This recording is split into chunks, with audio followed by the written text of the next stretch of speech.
why we fight for what we believe, why we are willing to die sometimes for what we believe.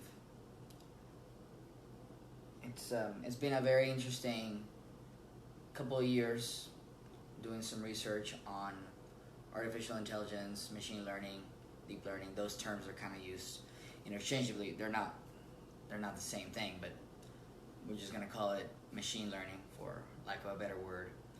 Which is very interesting. It's a very interesting process because it's almost like reverse engineering self, reverse engineering thinking, reverse engineering decision making, problem solving.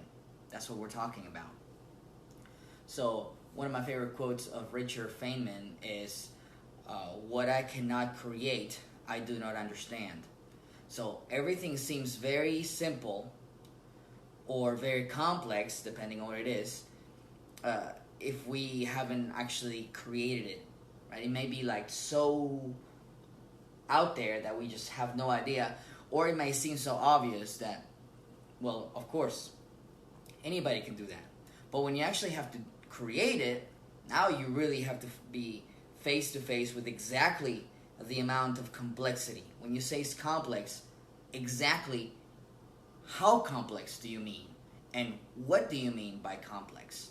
And is this a matter of randomness? Is this a matter of true randomness, or just or maybe is indeterminate randomness, right? It's something that you could possibly know, but maybe like the grains of sand in the Sahara Desert. We could, I guess, know how many grains of sand, but it's virtually impossible to know. Practically impossible to actually get that. So to really create something, you have to be really face to face with what it really takes. And so I was thinking about this in relation to my last talk, and this is why I didn't want to delete this. And I know that I probably rambled on quite a bit on this, but I guess I'm trying to figure it out myself. And making these videos and putting it on a board, it helps it to get it out of my head, and then I can talk about it and then maybe have a clearer understanding of what we're talking about. So what are we talking about? We are talking about the two topics that everyone says you shouldn't bring up at a party, right? At a family reunion, politics and religion, right? And so that was something so puzzling to me. But then doing some research on AI, again, we're trying to reverse engineer this. It kind of clicked, and I thought, oh, that's interesting, isn't it? So I wanted to share my thoughts on that. So basically, when we're talking about thinking is not just thinking. In other words, I think a lot of people think that they think, but they just have ideas about what they already believe and what they already think about everything, right? Now, what's very important, and what I don't hear from almost anyone in a lot of books and a lot of podcasts and a lot of documentaries and a lot of conversational, TVs or debates or anything like that, is that all these things have two sides, and that both, at least two sides, sometimes more, and that both sides are needed, and we can't get too ideological about this, but that's the problem. And so fundamentally, when we actually think, we have to put out an idea, and then we have to generate alternatives around it, at least one more alternative, if not several, that many times counteract or even contradict our original idea. That's what really thinking is like, and this is why it's so important for people to be able to discuss these things so that they can play off of each other. They can think off of each other, because it's hard enough. It's way too hard to do it in your own mind all the time. Most people don't do it. Most people, they have an idea, a structure of belief, and then all the things that they think, they are supporting ideas of that. They don't contradict, and they don't fight. They don't create any of that cognitive dissonance that is uncomfortable. And that's why thinking is difficult, because we have to, in a certain level, be divided inside of ourselves to try to figure out which one of the things that we have is true and which ones are not, and maybe none of them are true. And so voluntarily we would hardly do this. Most people are faced with something like that when something happens in their life that is like earth-shattering and changes everything. And so now they're forced to have to evaluate the columns that sort of support their being, their structure. But they could have done that in the past, but they chose not to. And this applies to all of us. And again, the other side of that is important. We have to have these pre-established things. So the reason that people fight, so when we started creating, when I say we, I mean like the human race, started creating like artificial intelligence or computers to do things, to make decisions, to compute. Right? One of the things that is very interesting, and you've experienced it, most of us have experienced it in a computer, is that if a computer is running a task and it runs into a problem, right? It runs into some kind of an issue. Unless the computer is given instructions to skip or to throw an exception, to give a warning of some kind, a computer will literally try to resolve that forever, right? It will try to, so loading, and it will just kind of be stuck there, okay? And so when I read that, it's almost like we have to create inside of the computer not only cognitive ideas, not only like functionality, like, look, you need to be able to do this, but we also need to build on top of this rationale, we have to build motivated and emotional states. In other words, the computer needs to have the urge to do something as opposed to do nothing. And then it has to be able to resolve the things that it tries to do, even if it doesn't have all the answers. And this is exactly what happened. So if you didn't watch my previous video, you could. It's just down there.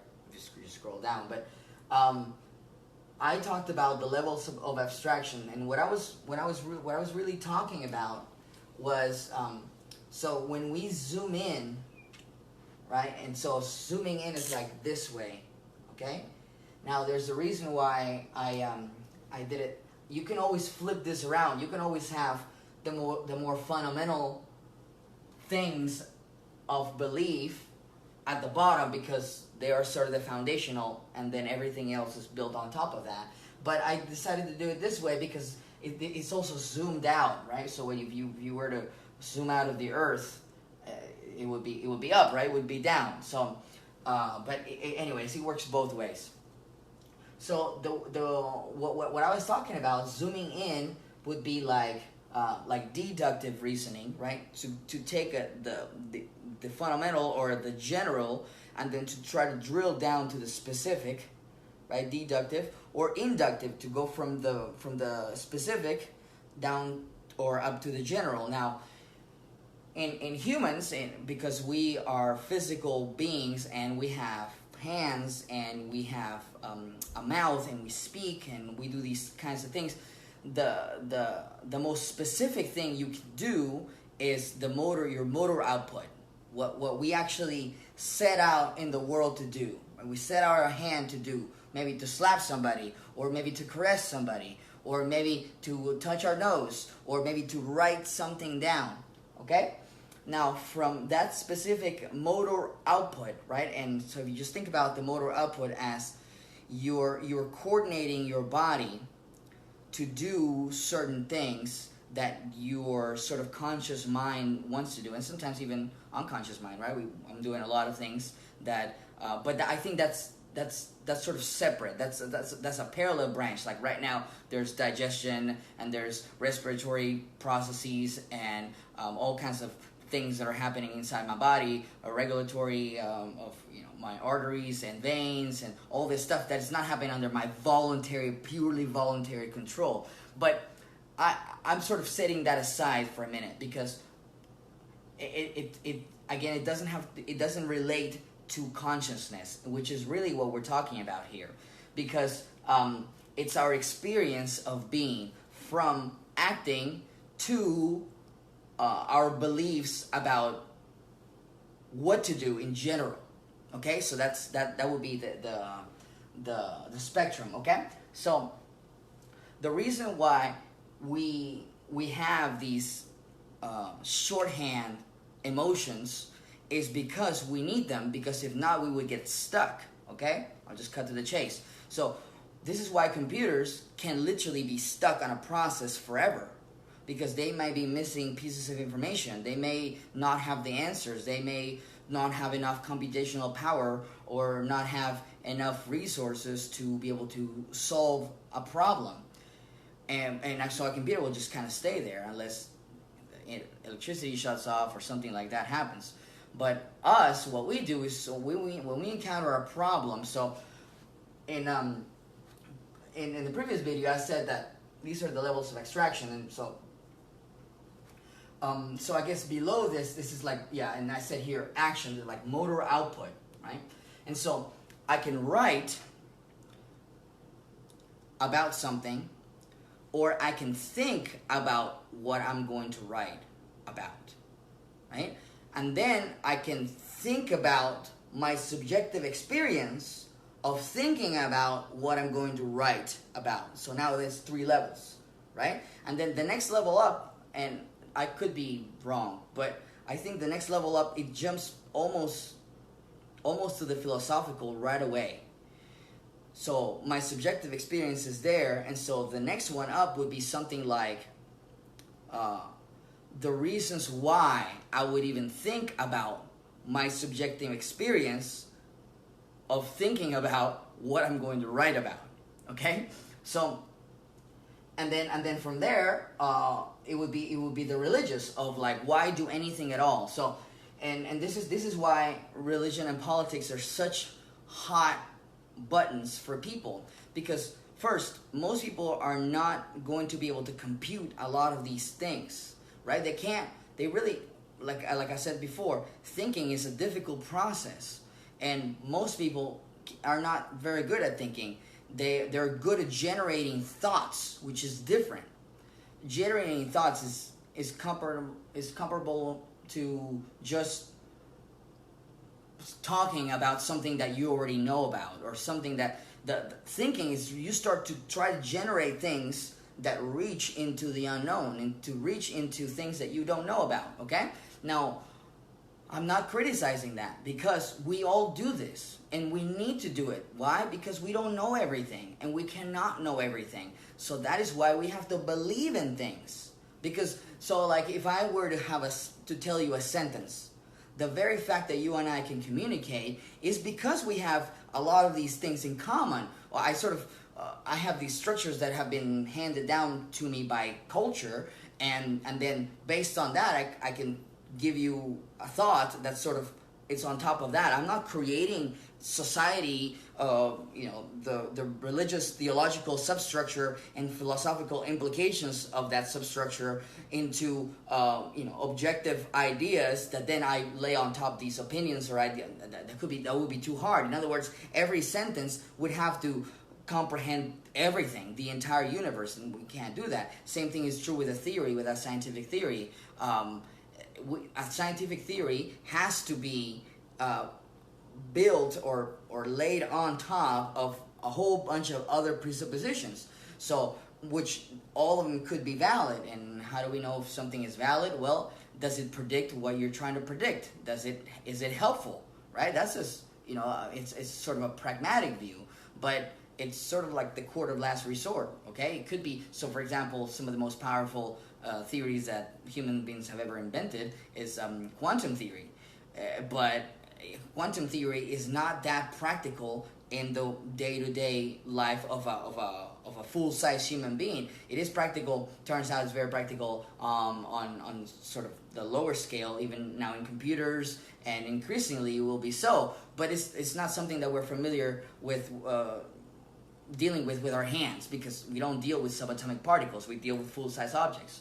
So what I was thinking about this is I realized that this is the reason why people fight about this, because see, when you start talking about politics, what you're really talking about is you're talking about philosophy, because you're talking about the philosophical implications of how things need to be structured, how society needs to be structured for some kind of goal, which really then ties into the religious, because then again, religious tells us, well, this is good, this is the good things, right? And this is then everything that's moved away from the good, then that's bad. And so the good is like is on top of the mountain, and so we climb to the mountain like Moses, and then we go up there, and there is the religious truth, right? And then we bring it down, and then we can use it and act all the way to the motor output that says, okay, I am acting in accordance to my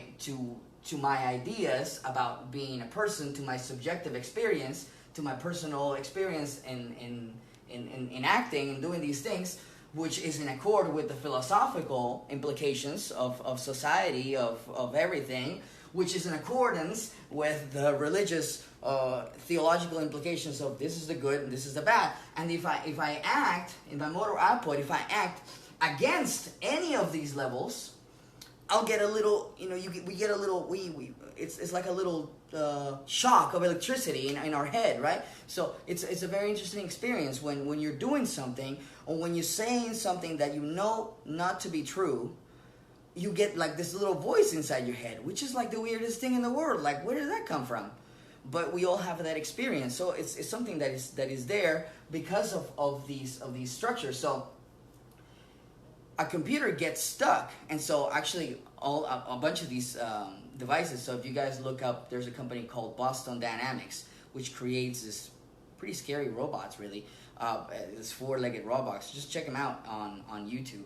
And it's very interesting. And so we have to build these emotional and motivational systems on top of just acting in the world, because that's the idea. So when we have these people who sort of worship rationality is it's there, but rationality itself, it's not a goal. Right? So just think about it's very funny to me. It's very interesting to me when people say, well, I don't believe in God, I believe in science. I understand what they mean when they say that, but what I'm wondering is, well, why believe in anything at all? That's a good question, right? But because it's something that they have implicit. It's something that they don't even think about, that they actually are thinking about, which is that they think it's important to believe in something.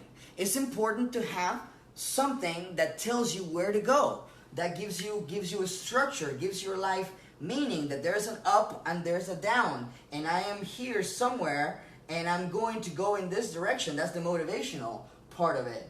And if I start going in this direction for whatever the reason, maybe I have personal issues, maybe I have addictions, maybe I have depression, maybe I have maybe there are other people around me that want to pull me down, right? And so we feel bad because we know that there's the up and there's the down, and we're moving towards the down and not towards the up.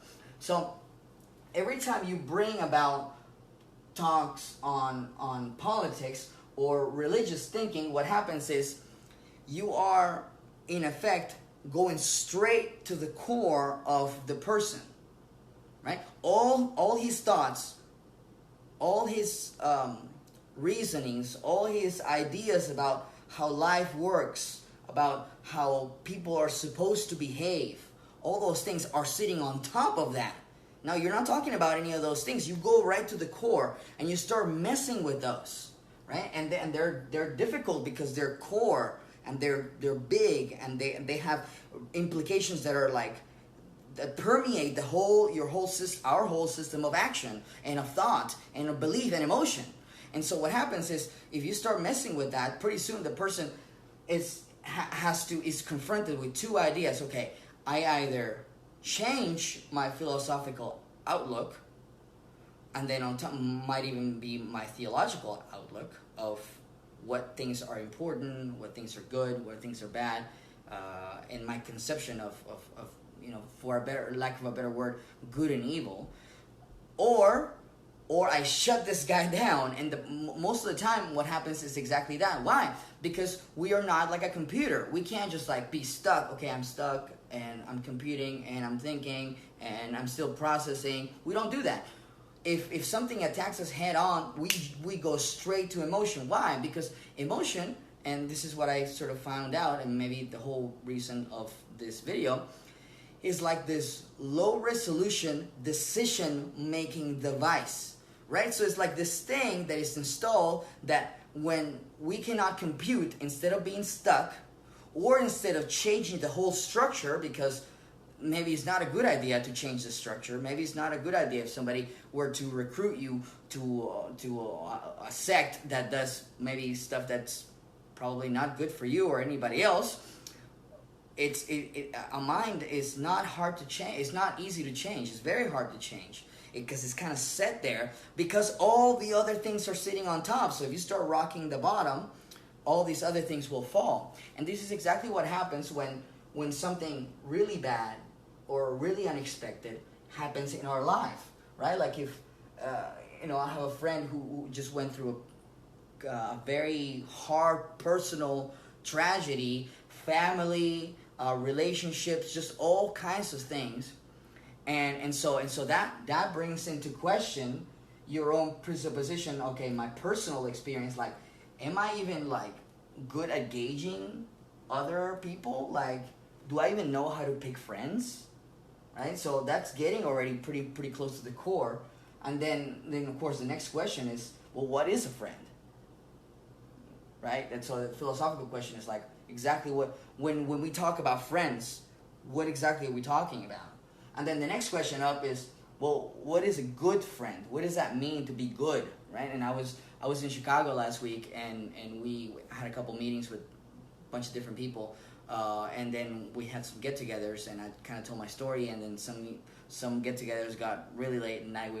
We closed 2 bars in Chicago, so we ended up like at 4:30 in the morning talking about these things. But my whole thinking on that was, okay, so when you get down to that level of what is the good, right?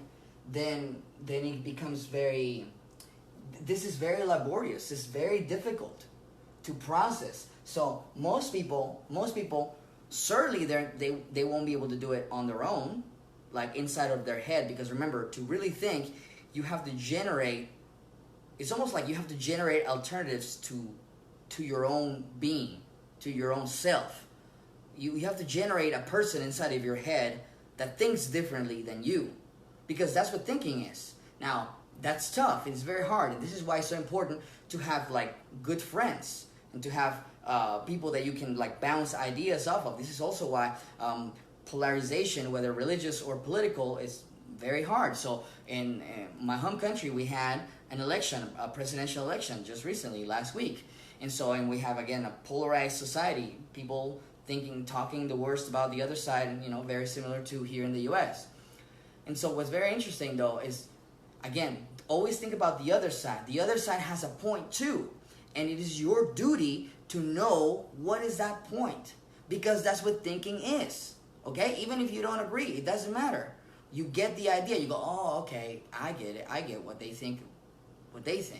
And this is why I think what I think. What is the common ground here? Is there a common ground? And sometimes the answers are scary, because sometimes the answers are no. And then what do you do about that? Well, I was reading something by Will Durant, he was a historian, and he was talking about that out of the 3,800 or so years of recorded history, only like 236 years have been without war. So, that tells you something about that. So, what I was saying about good and bad, and when I was in Chicago, and I sort of joked with the guys, and I was saying, look, the answer for what is good right now is always cocaine. That's the right answer, right? Well, let's do cocaine right now. That's good. But it's not that simple, right? Because you don't want it to be good just right now. You want it to be good tomorrow and next week and next month and next year and then for a longer period of time. So that's not the answer.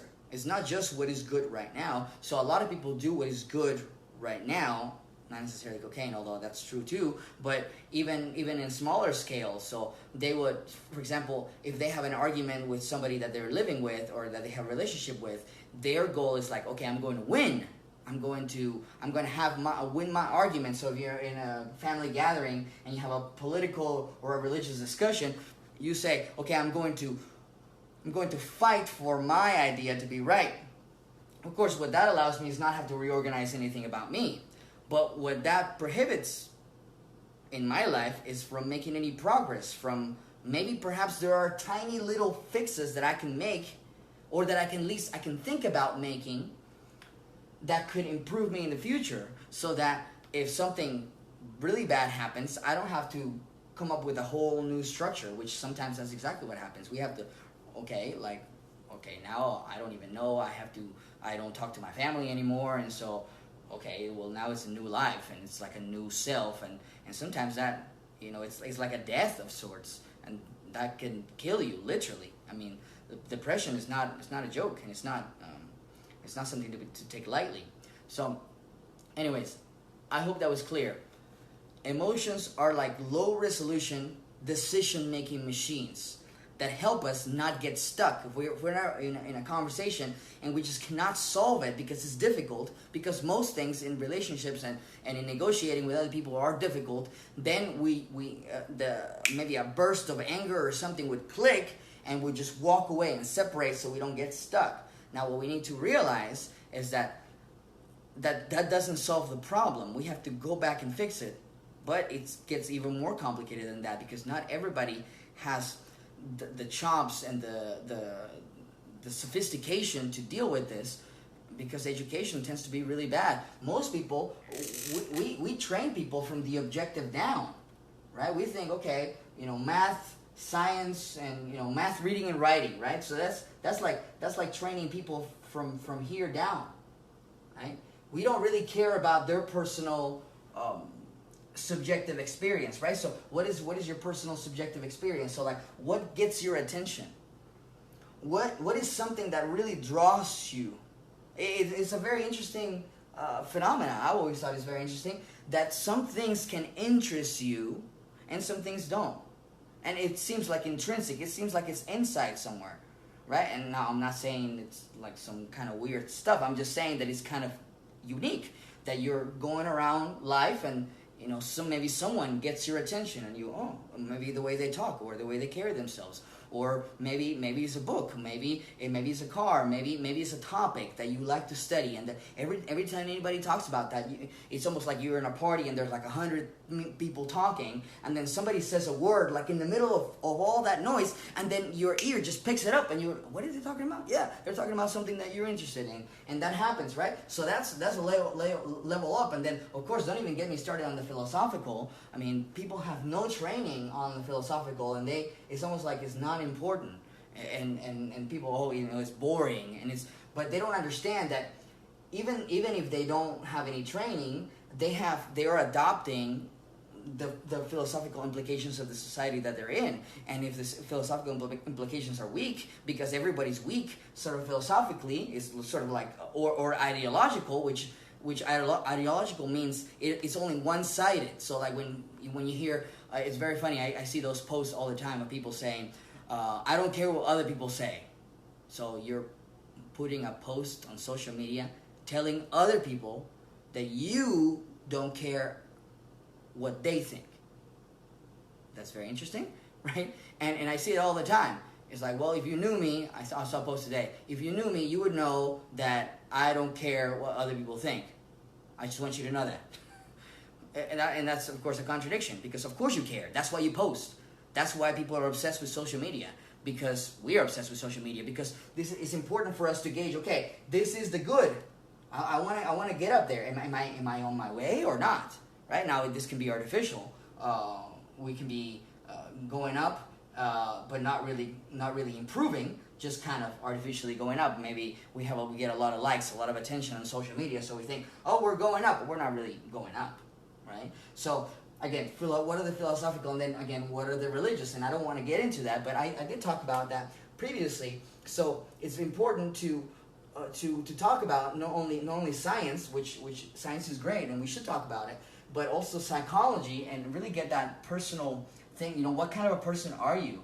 Like this is the problem. I had a friend that asked me today. I'm looking for a job and all this stuff. The first thing that I think about when somebody says I'm looking for a job is like, do you even know yourself first, right? And I don't mean this in a derogatory term, like you should know yourself, because it's freaking hard to know yourself. But at least take some personality profiles. Like know if you're a stronger reader or maybe you're a stronger listener. Know if you're more of a spur of the moment kind of life kind of person, or you're more of a methodical, you want to prepare everything before you present it. You have to know all these things. Are you extroverted or are you introverted, right? That's a big one, and that should be important for you to know, right? So this is how you know that. When you get with people, do you recharge or do you recharge by being by yourself, right? And so you have to figure that out. Because I remember I had a friend for a while that he was so extroverted and so good with people, and he worked as a computer programmer. And I always thought, this is something weird about this. And I could never put my finger on it until I realized, oh, that's right. He's really good with people, but he works in front of a computer by himself all day. That's never going to work. And so I was the one that told him years later, I said, you need to, if you can use your computer science degree. I'm not saying don't be a computer programmer if you're extroverted. I'm saying use your computer science degree to maybe be in sales. And then you can be the guy that's talking to all these introverted guys, and because you're that kind of a person, and you can actually get in and talk to them. So anyway, so that's the personal, and then of course the philosophical, which is important for us to. So you can think about philosophical substructures or philosophical foundations of what do you think about the thing as such. That's philosophical. So when you think about personality, so being extroverted or introverted, right? What do you think about people as such? So for example, you as a person. So are for example, this is a good question. Are humans intrinsically good or are humans intrinsically bad?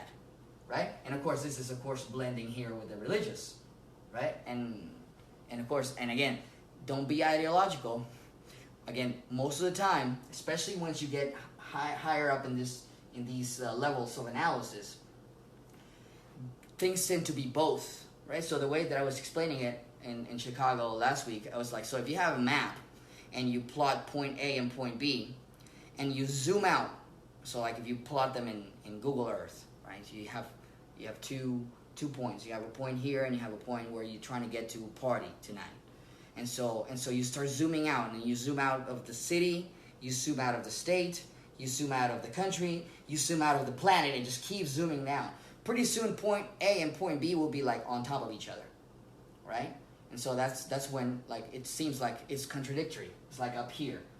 Are people intrinsically good or bad? I always hate those when lawyers tell you, okay, yes or no answer. And then they ask you a question at a high level of analysis. The answer does not have a yes or no answer. The answer needs to be nuanced because you're so far out. Okay? Now the other side of that is if you zoom in, and now the map is as big as the territory, right? If you have a life-size map of the U.S., that's not a useful map because it's literally a map the size of a country. That's not useful.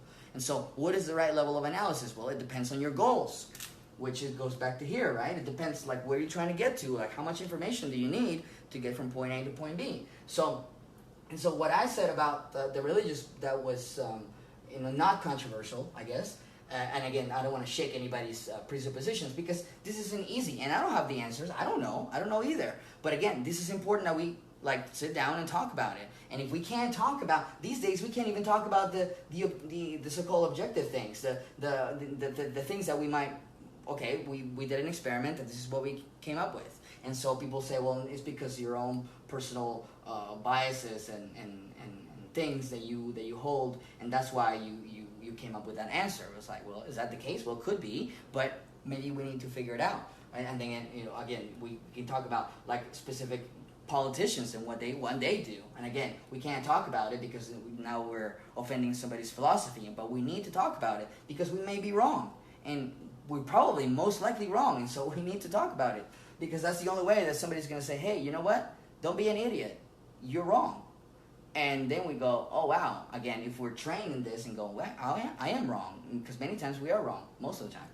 And so the thing that I thought about here, again, training as far as art, like artistic, I think everybody needs to have a, and I deeply believe this, that every human is an artist at a certain level. And I'm not saying everybody's creative at the same level, because that's not true. But, and you don't want to be creative. Most people think, oh yeah, creative is great. I don't want to go into that. I think I'm going to make a different video about that. But basically what it is art is that which can expose you to many of these high order ideas sort of all at once. And the quote that I always use for art is, I think it was Schopenhauer that said that science is the universal that contains many particulars, but art was the particular, the piece of art that contains the universal. So, and I think that's such a helpful way of thinking about it, because now what it is something that we can be exposed of, and even, it doesn't have to be like, I'm not talking about a church, but like even a sunset, or like even sitting down and like thinking about these things. Like I try to do this, and I'm bad at it, because I tend to, okay, I want to read stuff, and I want to go out and get stuff done, maybe close a deal, or talk to a customer, or all these things. But sometimes it's good to just think about it, sit down and think about, okay, like what am I doing today, and why? And so this is more at these levels. And then, so we have to be zoomed out, we have to be able to abstract from that. And then of course, we need to be able to implement, and that's, again, going from deductive, from going from the general to the specific. So this is an important thing for us to remember, that we all have these substructures of motivation and emotion that we need. We need these, right? So it's not like, okay, we need to get rid of emotions. Like, that's never going to happen, first of all, right? Have you ever tried, like, making yourself like someone, right? That doesn't work. So don't do that. Or like we need motivation, or we're motivated to do certain things and not motivated to do other things, right? Like, have you ever tried to force yourself into a diet, right? How long did that last?